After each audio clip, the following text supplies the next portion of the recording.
Hello, this is Carlos Asilis from Glovista Investments to share our market outlook for the week of December the 14th. First, as a brief review of the week that just ended, global markets continued to consolidate recent strong gains. Market performance was uneven across various equity groups.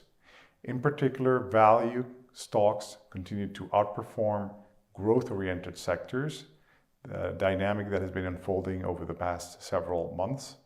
Secondly, U.S. small caps recorded another strong week of performance, up for the week over 1%, while U.S. large caps recorded a decline of around 1.2%. Therefore, the internal dynamics of U.S. equities and global equity indices continues to evolve as per recent dynamics, which accord well with the fundamentals. At a global level, emerging market equities recorded a good week, being approximately flat for the week.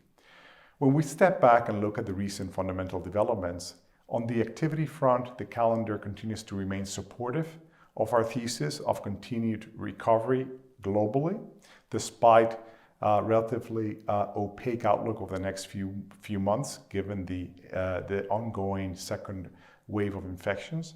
But the broad backdrop remains constructive given the availability of vaccines. The United Kingdom began to admit the vaccine to the general public this past week, and that will hold true for the US beginning this week. This is the Pfizer vaccine. In addition, the US FDA Advisory Committee is scheduled to review and consider the Moderna vaccine for official approval. As we look ahead, our investment thesis remains largely unchanged. There are a few adjustments to our thesis or positioning. Given the very strong outperformance of U.S. small caps versus U.S. large caps, we have come to a valuation point at which it merits a trimming of the overweight stance on small caps vis-a-vis large caps on account of valuation.